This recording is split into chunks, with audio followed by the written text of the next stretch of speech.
참 감사가 많은 시대를 우리가 살아가고 있습니다. 그런데 돌이켜 보면은요. 그렇게 감사가 많음에도 불구하고 또 감사가 없는 삶을 살기도 했습니다.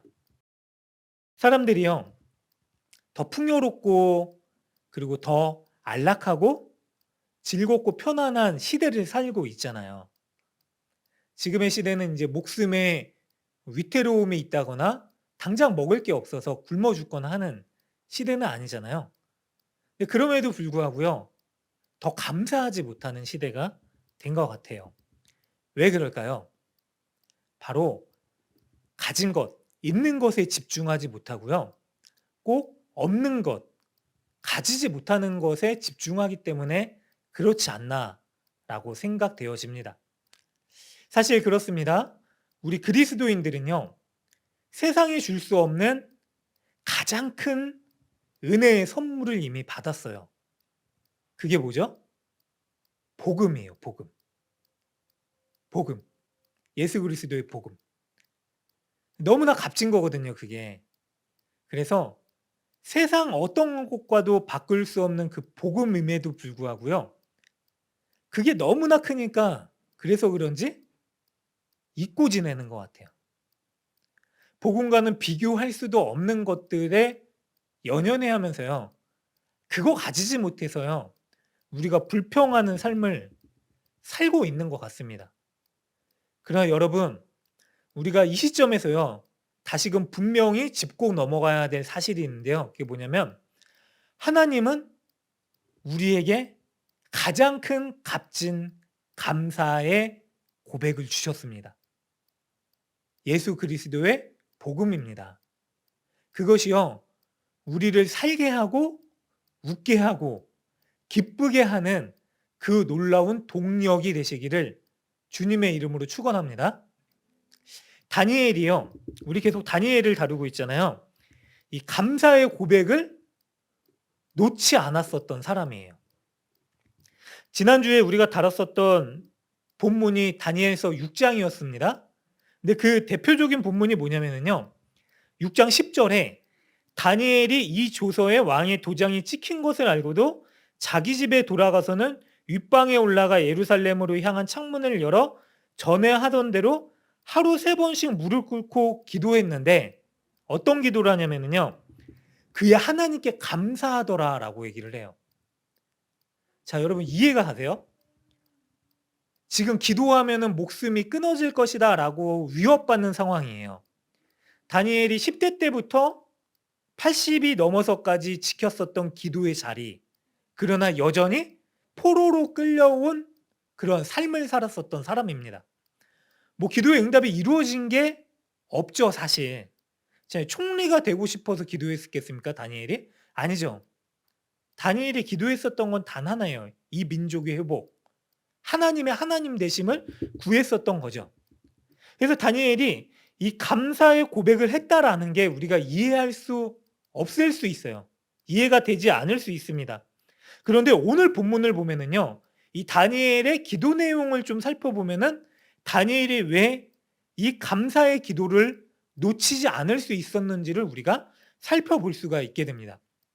이 다니엘서 9장 1절에 보니까요. 메대 족속 아하수에로의 아들 다리오가 갈대아 나라 왕으로 세움받던 첫 해래요. 근데 다니엘서 6장의 내용도요. 어떤 내용이냐면은 이 다리오가 왕이 된 지 얼마 되지 않았었던 시대예요. 그러니까 바벨론이라는 나라가 무너지고 나서 다리오라는 왕이 되었을 때의 일이 6장이고요. 9장도 다리오가 나라의 왕으로 세움받았을 첫 해, 그러니까 비슷한 시기에 쓰여진 내용들이에요. 있었던 일들이요. 물론 이제 성경이 꼭 이렇게 장수가 계속 이어지면서 앞뒤 문맥이 시간관계로 이어지진 않아요. 그래서 우리가 이 내용들을 좀 볼 때에도 그것에 유의해서 성경을 읽어야 될 필요가 있습니다. 6장과 9장이요. 동일한 시대의 내용들을 이야기하고 있다라고 생각을 하시면 됩니다. 그런데 이 첫 해 때 어떤 일이 있었냐면은 자, 9장 2절에 보니까요. 곧 그 통치 원년에 다니엘이 책을 통하여 여호와께서 말씀으로 선지자 에레미야에게 알려주신 그 연수를 깨달았대요. 그리고 곧 예루살렘의 황폐함이 70년 만에 그치리라 하신 것이니라 라고 얘기를 하고 있습니다. 다니엘이 기도했어요. 그리고 말씀을 붙들었었던 사람입니다. 자, 기도와 말씀은요, 동떨어질 수 없어요. 누군 나는 기도 더 열심히 하는 사람이니까 기도에 전념할게. 나는 말씀의 은혜를 사모하는 사람이니까 말씀의 은혜를 더 사모할게 라고 하는 게 아니라요. 기도와 말씀은 같이 가요. 그리고 하나님의 말씀을 아는 자들은요, 기도하지 않을 수 없습니다. 우리가 그러잖아요. 신앙이 좋다라고 하는 표현을 어떻게 우리가 발견할 수 있습니까? 신앙이 좋다라고 하는 거. 기도하는 거예요. 다니엘이 말씀을 붙들고 기도했습니다. 근데 어떤 말씀이냐? 보니까요. 예레미야를 통해서 하나님께서 하셨던 말씀인데 그 내용이 곧 예루살렘의 황폐함, 이 포로로 끌려갔었던 예루살렘의 황폐함이 70년 만에 그치리라 하신 것을 깨달아요. 말씀을 통해서 깨닫습니다. 자, 다니엘이 포로로 잡혀온 게요. 주전 605년경이에요. 계산이 좀 헷갈리실 수 있어요. 그리고 바벨론이 망한 게 539년이에요.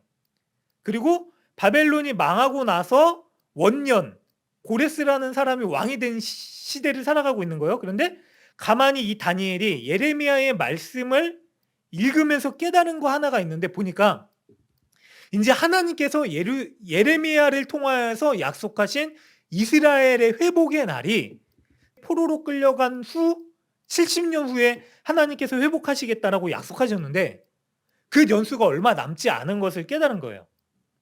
하나님께서 우리에게 다시 회복의 날을 주실 것이다 라고 하신 약속의 말씀을 깨닫습니다. 그래서 다니엘이요, 이 약속의 말씀을 깨달은 후에 기도하지 않을 수 없었던 거예요. 자, 다시 6장을 좀 생각해 볼게요. 다니엘이 시간을 정해서 목숨의 위협을 느끼더라도 기도하지 않을 수 있었던 이유가 바로 이거예요. 뭐냐면 하나님께서는 절대 무너지지 않을 것 같았던 바벨론 왕국도 하나님의 말씀대로 무너뜨리셨어요. 그렇다면은 하나님께서 다시 우리 이스라엘 백성들을 회복시키실 것인데 이 하나님의 거대하고도 놀라운 약속을 깨닫게 되니까요. 지금 당장의 생명의 위협을 느끼면서까지 이거를 기도하는 것을 포기하지 않을 수 없게 된 거죠. 그렇다면은 하나님께서 기도를 통하여서 우리를 회복시키실 것이다. 여러분, 중요한 게 있습니다. 하나님은요, 기도하는 사람들을 통해서 일하십니다. 물론 하나님께서 계획하시고 작정하신 하나님의 뜻을 하나님께서 전적으로 다 이루시지만은요, 하나님께서는 그 뜻을 이루실 때요, 기도하는 사람들을 세우셔서 일하십니다. 다니엘의 모습을 통해서요, 우리가 믿음으로 산다라는 것이 무엇인지를 배워야 합니다. 말씀을 상고하고요, 말씀 가운데 하나님께서 우리에게 알려주신 하나님의 뜻과 의도를 우리가 깨닫게 되면은요, 그 뜻과 의도를 위해서요, 기도하지 않을 수 없게 되는 거예요. 주님이 우리에게 가르쳐 주신 기도와 같습니다. 그렇잖아요. 예수님이 먼저 그 나라와 의를 구하라. 공중에 나는 새와 들의 백합화를 봐라. 그것들이 스스로 거두지도 않고 창고에 모아들이지 않아도 하나님께서 그것들을 다 입히시고 먹이신다. 너희들이 이것을 구하지 말고 뭐라고 말씀하셨냐면은 너희는 먼저 그의 나라와 그의 의를 구하라. 그리하면 이 모든 것이 너희에게 더하시리라라고 말씀하셨어요. 우리가 당연히 입고 먹는 것도 구해야 되지만 그게 아니라 하나님의 뜻을 위해서 간구하는 사람들이 되어야 된다라고 하시는 거예요. 이게 말씀을 붙들고 살아가는 자들이 하는 기도입니다. 하나님의 뜻을 아니까요, 하나님의 뜻과 의도가 이루어지기 위해서 간구하는 거예요. 다니엘이 그런 기도를 하죠. 자, 이 9장의 전체적인 기도의 내용들을 보면 이거예요. 하나님, 우리가 하나님의 언약의 백성이었었지만 우리 가운데 하나님 없이 살았습니다. 그래서 하나님의 약속을 어기고 범죄했습니다. 그 범죄로 인하여서요, 우리나라가 멸망했습니다. 그러나 멸망한 우리가 다시 주의 긍휼을 의지하여 호소하오니 하나님 주의 공의와 긍휼에 의하여 우리를 회복시켜 주시옵소서라고 기도해요. 다니엘이 기도를 통해서요, 이 나라와 민족의 회복을 위해서 기도했죠. 이게 다니엘이 기도의 끈을 놓치지 않을 수 있었던 이유입니다. 자, 감사가 뭘까요? 다니엘이 했었던 감사. 결국은 그거예요. 하나님께서 우리 민족의 죄악에도 불구하고 우리를 기억하시고 회복시키실 것이다. 그래서 다니엘은요, 목숨 걸고 하는 기도 가운데 하나님 앞에 감사할 수 있었던 것이고요. 결국 무엇이냐? 여호와 하나님이 여전히 우리에게 있어서 생명의 주인이시고 반석과 구원 되심을 내가 믿습니다라고 하는 믿음의 고백이었었던 것이죠. 하나님이요, 이 다니엘의 기도를 들으세요. 들으신다라고 하는 게 뭘까요? 우리는 기도하고 기도를 들으셨다라고 하는 것을 하나님께서 반응하시는 것으로 생각을 해요.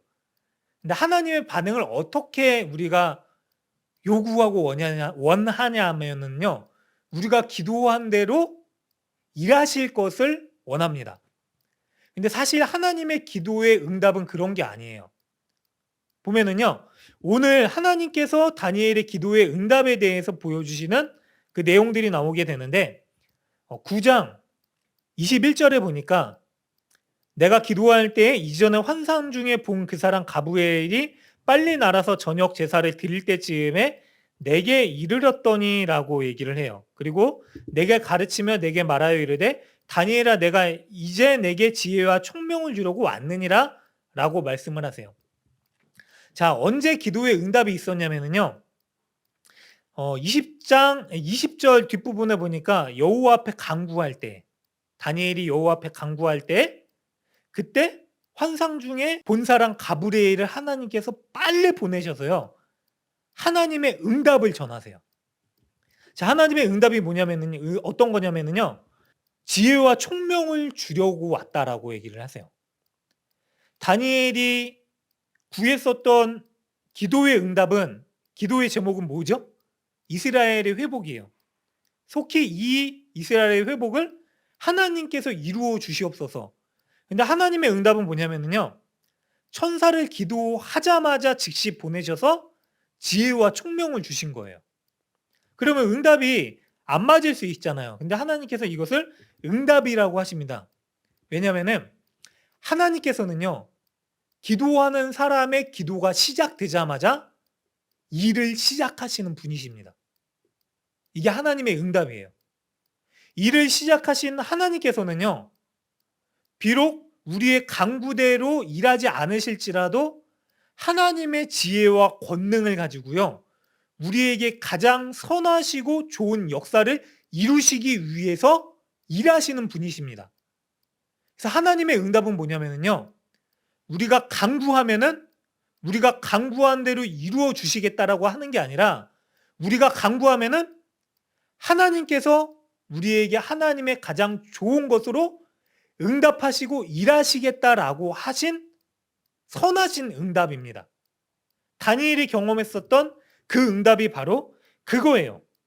그러면서 하시는 말씀이 뭐냐면요, 지혜와 총명을 주셨는데 23절에 보니까 내가 기도를 시작할 즈음에 명령이 내렸으므로 이제 내게 알리러 왔느니라, 너는 크게 은총을 입은 자라라고 말씀을 하세요. 큰 은총을 입은 자래요, 다니엘이. 어떤 은총을 입었을까요? 이미 총리예요. 제국이 계속해서 변화도 다니엘은 끝까지 총리로서 살아가고 있었던 사람입니다. 권력의 우두머리에 있었던 사람이죠. 근데 그에게 하나님께서 총리가 됐다고 크게 은총을 입게 하셨다라고 하시는 게 아니죠. 뭐냐면은 하나님의 크고 비밀한 일들을 깨달아 알게 하는 지혜와 은혜를 주셨다라고 하는 거예요. 처음에 우리가 감사해야 될 가장 큰 감사의 지목이 복음이라고 말씀드렸잖아요. 복음. 하나님께서는요, 이미 우리에게도요, 이 지혜와 총명을 주셨어요. 복음을 깨달아 알 수 있게끔 하신 은혜. 이것을 아는 자들이 보니까요, 가장 크게 은총을 입은 자라라고 말씀을 하시는 거예요. 하나님의 크고 놀라우신 은혜의 계획을 깨달아 알게 된 이들, 그들이 23절에 너는 크게 은총을 입은 자다라고 말씀을 하시는 거죠. 여러분, 어떤 은총을 구하고 계십니까? 어떤 은혜를 구하고 살고 계십니까? 당연히 구해야 될 것들 많이 있죠. 너무나 많아요. 근데 가장 큰 우리가 구해야 될 은총을 어디에 두고 계세요? 물질입니까? 필요하죠. 물질 필요해요. 아니면 명예? 우리 뭐 정치하는 분들은 안 계시니까. 뭐 세상에 있는 다른 사람과 비교해서 꼭 가지고 싶은 거? 우리 자녀? 아니면 가족입니까? 우리가 가장 크게 은총을 입은 그거는요, 그게 아니라 바로 예수님이 우리에게 주신 그 생명, 복음이에요. 그래서 그리스도인들은요, 그게 가장 귀한 것으로 깨달아 알고 그것을 누리면서 살아가는 사람들이 되는 거예요. 이 크고 비밀한 일들을요, 예언 가운데 말씀을 해 주십니다. 자, 보니까요, 24절에 보니까 이제 좀 숫자 계산을 하셔야 돼요. 근데 꼭 계산을 기억 안 하셔도 돼요. 너무 어려워하지 않으셔도 되고요. 자, 24절에 보니까 내 백성과 내 거룩한 성을 위하여 이른 이래를 기한으로 정하였대요. 하나님이 큰 은총을 깨달아 알게 하시는 하나님의 뜻과 계획을 알려주시는데, 이른 이래, 그러니까 1은 70에 7번인 거예요. 490이에요. 근데 보통 이 이래를 70년으로 생각을 해요. 그러니까 보편적인 해석이 70년이에요. 이래가. 490년으로 보편적으로 해석을 합니다. 그러면 이 490년 동안에 하나님께서 어떠한 일들, 하나님께서 말씀하신 71회 동안에 어떠한 일들이 일어날지를 말씀을 하시는데, 24절을 보니까 71회를 기간으로 정하였으니, 자, 같이 한번 읽겠습니다. 허물이 그치며부터 하나 둘 셋. 허물이 그치며 죄가 끝나며 죄악이 용서되며 영원한 위가 드러나며 환상과 예언이 응하며 지극히 거룩한 이가 기름 부음을 받으리라. 자, 뭔가 구원에 대한 내용들을 하나님께서 말씀하고 계시죠. 자, 허물이 끝난대요. 그리고 죄가 끝나고 죄악이 용서되고 영원한 의가 드러나고 환상과 예언이 응하고 또 지극히 거룩한 이가 기름 부음을 받으리라 라고 말씀을 하세요. 그러면서 25절에 그러므로 너는 깨달아 알지니라 예루살렘을 중건하는 영이 날 때부터 지금 기름 부음을 받은 자 곧 왕이 일어나기까지 7이레와 62이레가 일어날 것이요 곤란한 동안에 성이 중건되어 광장거리가 세워질 것이요. 그러니까 총 71에 490년을 세 단계로 나누게 되는데, 세 기간으로 보니까 25절 뒷부분에 7이레, 7이레가 몇 년이죠? 2레가 7년. 그럼 7이레면 77에 49년. 자, 그런데 이때 어떤 일이 일어나면 예루살렘을 중건하라는 영이 날 때부터 49년이라고 얘기를 하는 거예요. 예루살렘을 중건하라고 하는 이 영이 언제 일어나게 되냐면은 느헤미야에 보면 아닥사스다 왕 때에, 고레스 때에 어떻게 하죠? 느헤미야, 에스라가 하나님의 성전과 성벽을 재건하는 일들을 합니다. 이 칙령이 떨어지고 나서요 49년 만에 예루살렘의 성전이 재건돼요. 자, 또 볼까요? 그리고 나서 62이래래요. 62이래. 62 곱하기 7 하면 몇이죠? 434년. 434년 만에 어떤 일들이 일어나면은 기름 부은 자 곧 왕이 일어난대요. 자, 예루살렘이 재건되고 나서 어떤 일이요? 434년 후 그때 예수님께서 세상 가운데 오시죠. 그리고 기름 부은 자. 자, 기름 부음 받다라는 게 뭘까요? 메시아예요. 들어보셨죠? 이 메시아가 기름 부음 받은 자라고 하는 의미인데요. 어떤 사람들은 이거를 다른 사람으로 해석을 하기도 하지만 왜 이 메시아 기름 부음 받은 자가 예수님이 되셔야 되냐면요. 하나님께서 이스라엘 백성들에게 성소라는 것을 주셨어요. 하나님이 함께 하시겠다라고 하는 장막 가운데 성소를 주셨어요. 근데 성소 안에 들어가면은요, 지성소가 있어요. 그게 천막, 회막으로 가려져 있어요. 왜냐하면 지성소 안에 거룩하지 않는 존재가 들어가면은 바로 끊어짐을 당하기 때문에. 그 지성소를 가장 거룩한 곳, 더 most holy, 그러니까 가장 지극히 거룩한 곳이라고 쓰이는 단어인데, 이 지성소, 그러니까 거룩한 지성소와 같은 곳에 기름 부음 받은 자라고 하는 표현을 사도 요한이 대입을 시켜요. 그대로 가지고 와요.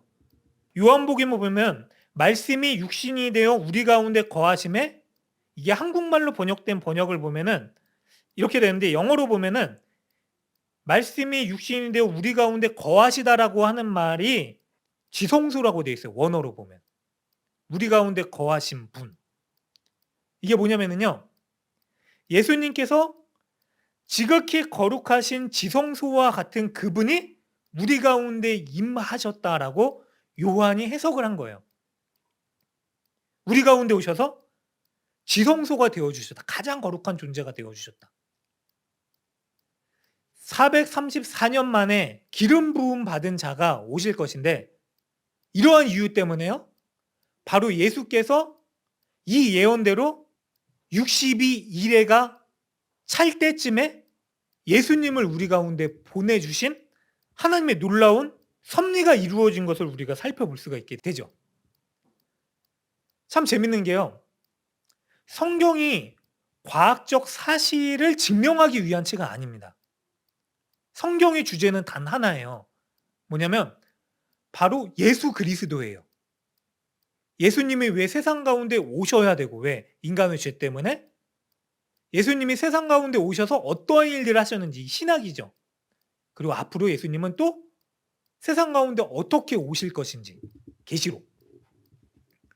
어떤 사람들은요, 이 성경에 있었던 역사적인 사실들과 과학적인 사실들, 이게 증명되지 않는다라고 성경이 허구다라고 얘기를 하지만, 우리가 국어책을 가지고서 수학 이 계산식을 대입하면서 왜 이거 국어책에서 안 맞냐, 국어에는 비유도 나오고 뭐도 나오죠, 여러 가지 뭐 문예적인 기법들이 나오잖아요. 그것과 마찬가지로 성경은 예수에 대한 책이에요. 그런데 놀랍게도요, 하나님께서는 이 예수를요, 하나님의 말씀대로, 하나님의 약속대로 우리를 위하여 기름 부음 받은 자, 우리를 위하여 가장 거룩한 자로 이 땅 가운데 보내주실 것을 성취하신 것이죠. 이해가 안 되세요?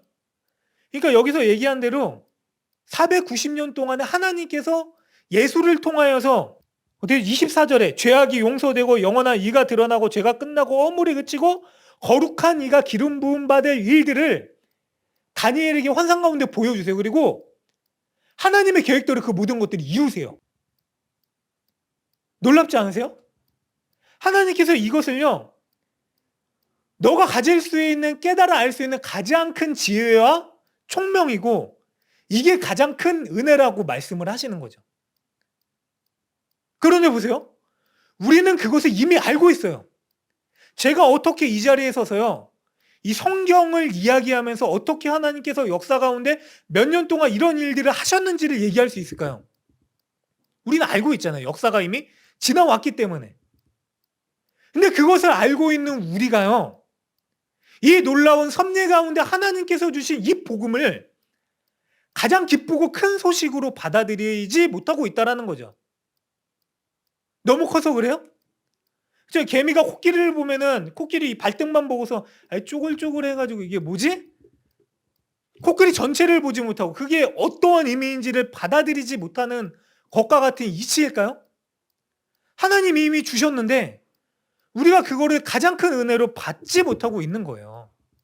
하나님이 오늘 말씀을 통해서요 다시 우리에게 알려주시는 거예요. 세세토록 영원하신 하나님께서 역사를 써 내려가기 이전부터 역사의 종착점 이후까지 주권자이신 그 하나님께서 우리에게 행하실 그 놀라운 일을 이미 알려주셨다. 그래서 우리는요 지금 당장의 일에 급급해서 이게 완전히 끝난 패배다라고 생각하지 않고 그 놀라운 역사를 써내려 가시는 광대하신 하나님의 은혜를 붙들고 살아갈 수 있는 사람들이 되는 거죠. 자, 또 볼까요? 26절에 보니까 예순두 이래 후에 기름 부음 받은 자가 끊어질 것이래요. 없어질 것이래요. 장차 한 왕의 백성이 와서 그 성읍과 성소를 무너뜨리래요. 그리고 마지막은 홍수에 있을 것 같으며 또 끝까지 전쟁이 있으리니 황폐할 것이 작정되었느니라 라고 얘기를 해요. 이것 또한 역사 가운데 이루어지죠. 어떻게 이루어졌을까요?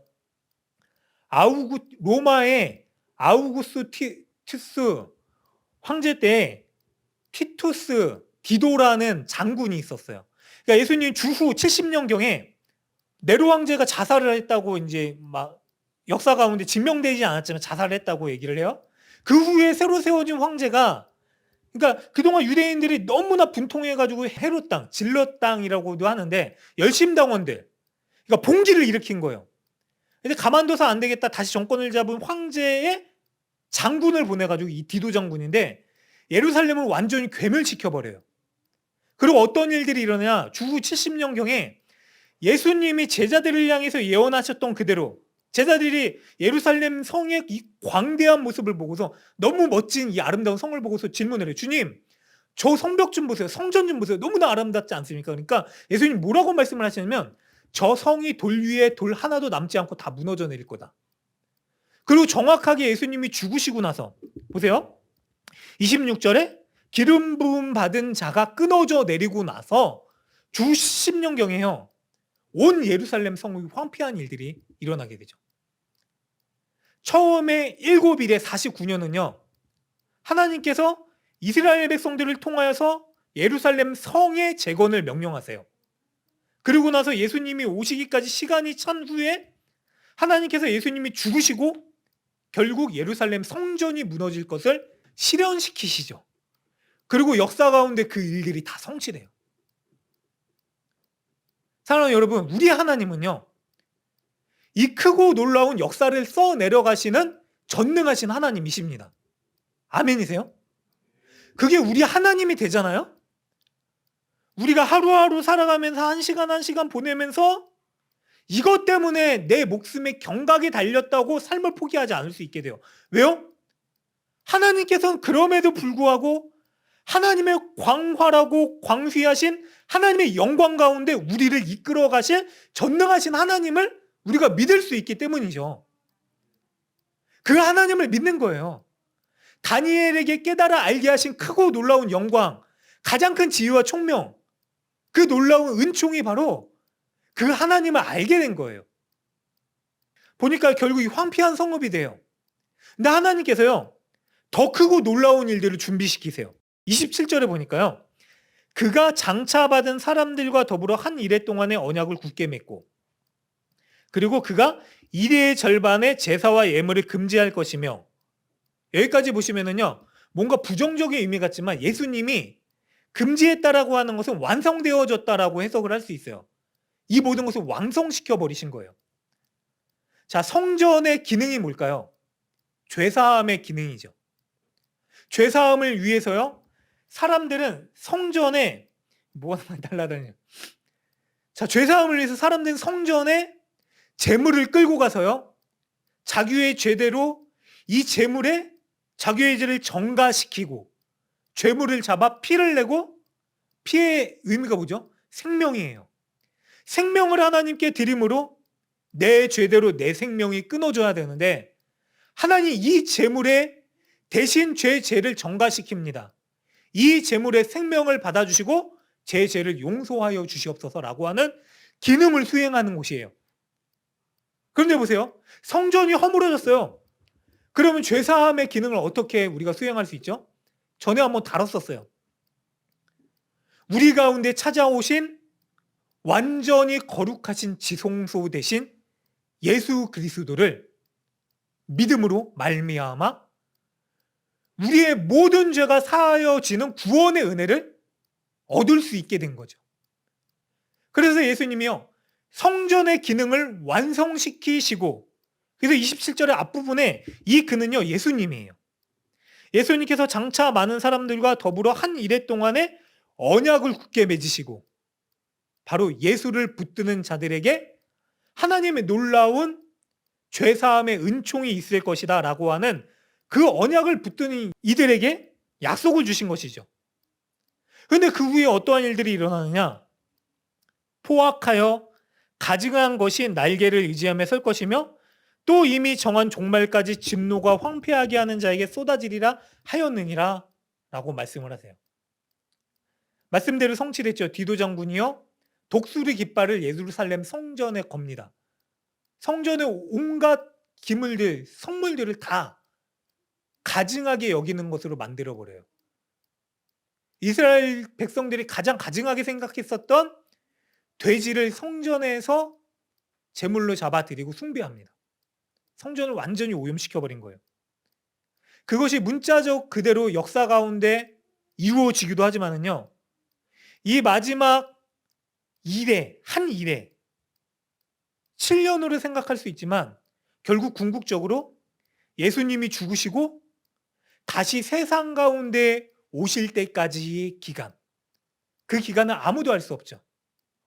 성경에서는 7을 완전수, 하나님의 완전한 수로 말씀하시기도 하는데 다시 예수님께서 완전하게 세상 가운데 오셔서 궁극적으로 이루실 하나님의 나라, 세상 가운데는 복음을 무너뜨리려고 하는 이 악한 종말의 일들이 끊임없이 벌어지지만 그 가운데서 결국은 하나님께서 임박한 종말 가운데 하나님의 진노를 쏟아붓기까지 승리하실 일들을 예견하시는 거죠. 결국 무엇이냐? 하나님께서는 승리하실 것이다. 사랑하는 여러분들, 우리는 이걸 붙들고 살아가는 사람들이에요. 나라는 일어나고 세워지고 제국이 세워지고 영원히 멸망하지 않을 것 같았었던 그 수많은 제국이 있었지만 그래서 너무 커서 제국이잖아요. 그러나 그 모든 제국은 허물어지고 세세토록 영원하실 우리의 왕 되신 하나님께서 승리하셔서 영원 가운데 통치하실 것이다 라고 하는 것을 바라보는 믿음, 이것을 알려주시기 위해서 하나님께서는요 이 다니엘의 말씀을 통해서 우리를 깨닫게 하시고 그것을 위해서 간구하게 하시죠. 다니엘이요 나중에 예루살렘 이스라엘로 귀환을 했을까요, 안 했을까요? 많은 사람들이 저 에스라 때, 느헤미야 때, 1, 2, 3차 이렇게 해가지고 예루살렘으로 귀환을 합니다. 포로들이 다 이제 돌아가요. 왕의 칙령이 내려지고 조서를 주면서 가서 예루살렘 성전을 재건해라. 근데 사실 다니엘이 예루살렘 성전의 재건을 가장 소망했었던 사람입니다. 왜냐면 다니엘이 기도할 수 있었던 이유가 뭐냐면요, 그가 10대 이전에 예루살렘 성을 보면서 그 하나님의 임재를 상징하는 그 은혜의 자리에서 기도했었던 기억을 가지고요, 포로로 끌려와서도 예루살렘 성을 향하여 문을 열고 하나님을 간구하는 일들이 그치지 않죠. 간구하면서 뭘 간구했을까요? 하나님, 제가 어렸을 때 간구했었던 그 은혜의 자리 회복하기를 소망합니다. 그거 바라지 않았을까요? 예루살렘 성을 향해서 기도했었던 이유. 그렇게 가장 예루살렘 성의 회복을 바랬을 다니엘은요, 그러나 예루살렘 성으로 돌아가지 않습니다. 왠지 아세요? 사람이 지은 곧 허물어질 성을 보고 살아가는 자가 되지 않고요.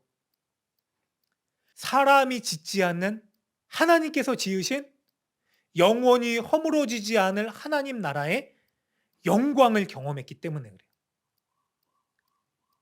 하나님이 주신 지혜와 총명 가운데 그 놀라운 것을 바라봤기 때문에.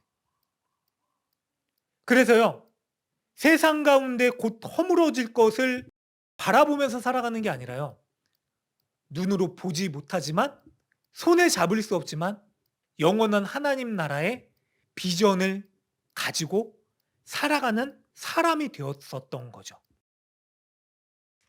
이게 다니엘이요, 죽기까지 구했었던 간구였었고 기도의 제목이었었습니다. 하나님께서 결국 오늘 말씀처럼, 오늘 설교의 제목처럼요, 주의 얼굴빛을 주의 황폐한 성소에 비추소서라고 하는 제목처럼 주의 얼굴빛을 우리 가운데 비춰주셨어요. 어떻게 비춰주셨죠? 하나님의 얼굴과 같은, 하나님의 얼굴이죠, 사실. 예수 그리스도를 우리 가운데 보내주셔서요, 하나님의 얼굴빛을 비추어 주셨잖아요. 그리고 우리는 그 빛을 가지고 살아가는 존재가 되었어요. 그래서 다니엘서 마지막에 12장 3절 한번 찾아보세요. 같이 한번 읽겠습니다. 하나, 둘, 셋. 지혜 있는 자는 궁창의 빛과 같이 빛날 것이요, 많은 사람을 옳은 대로 돌아오게 한 자는 별과 같이 영원히 빛나리로다. 아멘. 아멘. 이게 우리 가운데 하나님께서 주신 가장 크고 놀라운 영광과 바로 감사입니다. 주의 얼굴의 빛을 받은 다니엘, 결국 그가요, 그 진정한 은혜의 빛이 무엇인지를 깨닫고요, 빛이 꺼진 것 같은 시대를 살아가고 있는 이스라엘 백성들을 향해서요, 선포합니다. 어떻게요? 궁창의 빛과 같이 빛나도록, 많은 사람을 옳은 대로 돌아오게 하도록 별과 같이 영원토록 빛나는 그 빛을 전하고 선포하는 일을 해요. 이 빛이 너무 밝으니까요, 세상의 작은 빛이 별거 아니게 된 거예요. 그래서 바벨론 무너지고 메대와 바사 제국에 남아서 영원토록 세세한 빛들을 귀환하지 않고 있었던 사람들을 향해서 비추는 일들을 하죠. 사랑하는 여러분들, 이게 이 시대를 살아가고 있는 그리스도인들이 가져야 될 가장 큰 은혜이요, 감사의 제목입니다. 그리고 그걸요, 하나님께서 이미 여러분들에게 주셨어요. 한번 보세요. 빛이 나나 안 나나? 저 보지 마시고요. 저는 빛이 날 수밖에 없고, 보세요. 마스크 이렇게 벗고 보세요. 한번 빛이 나나 안 나나? 세세토록 영원히 꺼지지 않는 빛, 궁창의 빛, 많은 사람들을 옳은 대로 돌아가게 하는 영원토록 빛나는 빛, 그 빛 가운데 감사와 감격의 고백을 놓치지 않고 살아가는 저와 복된 여러분들 되시길 주님의 이름으로 축원합니다. 아멘.